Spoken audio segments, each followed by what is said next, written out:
그런즉 누구든지 그리스도 안에 있으면 새로운 피조물이라 이전 것은 지나갔으니 보라 새 것이 되었도다. 예수 그리스도 안에서 능치 못한 일이 없는 줄 믿습니다. 우리의 노력과 의지가 아니라 그리스도 안에 있을 때 영원히 저희들이 해결하지 못한 죄사함, 구원도 저희가 받게 되고 온전한 치유로 인도함을 받을 줄 믿습니다.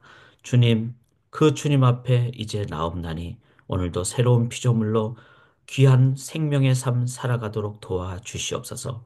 저희가 살기에 주님을 소개하고 주님의 복음을 증거함으로 영혼을 살리는 귀한 오늘 되게 도와 주시옵소서. 온전히 의지하고 살아계신 예수 그리스도의 이름으로 간절히 기도드리옵나이다. 아멘. 오늘도 새날 주신 주님을 기억하며 우리 주님을 저희들이 한 번 더 기억하고 기도로 찬양 올리도록 하겠습니다. 예수님은 누구신가? 우는 자의 위로와 없는 자의 풍성이며 전한 자의 높음과 잡힌 자의 높임 되고 우리 기쁨 되시네. 예수님은 누구신가? 약한 자의 강함과 눈먼 자의 빛이시며 병든 자의 고침과 죽은 자의 부활되고 우리 생명 되시네. 예수님은 누구신가? 추한 자의 정함과 죽을 자의 생명이며 죄인들의 중보와 멸망자의 구원되고 우리 평화 되시네. 예수님은 누구신가? 온 교회의 머리와 만국인의 구주시며 모든 왕의 왕이요 심판하실 주님 되고 우리 영광 되시네.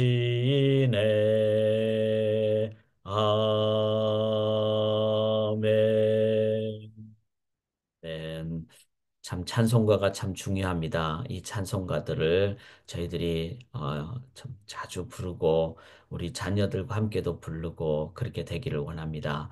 그래서 이 유튜브를 저녁에 자녀들과 우리 어린 자녀들이라도 이 찬양 부분을 함께 좀 부르시고 그리고 또 저희 어떤 나눔보다 우리 아빠 엄마가 이제 자녀들과 함께 말씀을 그날 묵상한 걸 나눠주시는 그것도 참 좋다는 생각을 합니다. 이제 오늘 말씀 앞으로 나가도록 하겠습니다. 저희들이 누가복음을 계속 함께 나누는데 이 누가복음 특별히 4장부터 9장까지는 예수님이 인간으로 오셨다는 거죠. 즉 하나님 인간이 되셨다. 그래서 인간의 아픔과 고통과 괴로움을 다 아신다. 그래서 어제 수요 성경 공부 때 누가복음에 대한 여러 가지 얘기를 나누는데 많은 주제들이 있습니다. 그 중에 하나가 우리의 아픔과 고통을 고쳐주시는 그래서 그 속에 기쁨이 있죠. 그리고 한 영혼 한 영혼에게 다 주님은 모든 마음을 주십니다. 그래서 오늘 본문에는 이제 병자들이 나오는데 정말 외롭고 또 오랫동안 병이 걸렸기 때문에 지친 그 영혼들 한 영혼들을 다 주님은 천하보다 귀하게 여기신다. 이런 것을 기억을 하면서 우리의 삶에 내가 지금 몸이 아파서 힘든 분들도 계실 수 있잖아요. 어, 저 개인적으로도 좀 몸이 좀 약한 편이라서 늘 이런 부분을 겪을 때 좀 낙담될 때도 있고 힘들 때도 있고 이럴 때 저는 주님으로부터 힘을 얻습니다. 지난주에도 좀 몸이 안 좋았고 이번 주까지 조금 힘들었는데 이제 어느 순간이 되니까 또 주님이 또 힘을 주시더라고요. 그래서 우리가 예수님 앞으로 나아가십시다. 참된 치유와 회복을 얻습니다. 혹시 가정별로 어려운 분들이 계십니까? 또 개인적으로 몸이 너무 힘드신 분들이 계십니까? 또 몸뿐만 아니라 마음까지 힘든 분들이 계십니까? 실은 주님만이 진정한 온전한 치유자가 되십니다. 그래서 주님을 오늘도 묵상하고 의지하며 나아가기로 원합니다. 우리 주님은 토탈 힐링, 전인적인 치유를 주시는 분이십니다. 5장 12절에 보시면 나병 들린 사람이 있다 그랬어요. 이 나병은 당시로서는 죄지었다. 그렇게 정죄 대상의 사람이기도 합니다. 그런데 이 나병 환자를 향해서 예수님이 어떻게 합니까? 손을 그에게 대신다는 겁니다. 사람들은 나병 환자는 나는 지금 병이 있다, 나병이 있다 이렇게 소리를 지르며 다녀야 됩니다. 왜냐하면 전파가 된다고 그들은 생각했기 때문에. 그래서 거리를 뒀죠. 그는 늘 외로운 사람이었습니다. 그런데 예수님은 말로도 치유할 수 있으시겠죠. 그런데 그에게 손을 대시며 그 순간 이 나병 들린 사람의 마음에 내적 치유가 저는 됐다고 믿습니다. 내가 너무 힘들고 어려울 때 나에게 이렇게 위로가 되는구나. 아, 병이 걸려본 사람은 압니다. 누가 와가지고 내 손만 잡아줘도 그, 그 마음의 위로를 얻습니다. 정말 그렇더라고요. 전 입원해서 아픈 적이 좀 있었는데 누가 와서 내 다리만 만져도 그러니까 어떤 사역자분이 오셨어요. 오셨는데 제 이불을 덮고 있는 상황에서 제 다리를 이불 위에죠. 그러니까 근데 다리를 탁 만져주시는데 그것만 느껴도 위로가 되더라고요. 그 예수님이 나병 들린 사람의 마음도 고쳐주시고 그 다음에 나병이 곧 떠났게 됐죠. 주님이시니까. 그 다음에 제사장이 가서 네 몸을 보이고 당시로서는 이런 육적인 병이 이제 종교적인 상황에서 그렇게 격리가 된 상황에서 제사장이 가서 먼저 치유됐다는 걸 보이게 되면은 그는 이제 가족들에게도 갈 수가 있었던 거죠. 그래서 이 사회적인 격리의 병까지도 고쳐주시는 전인적인 치유. 그래서 주님 앞에 나아가셔서 이렇게 다 기도하시면은 주님께서 우리의 온 마음, 관계, 내면 이런 부분에 주님만이 주시는 능력의 치유가 있습니다. 주님은 우리를 아시고 다 고쳐주시는 분. 두 번째 주님은 어떤 분입니까?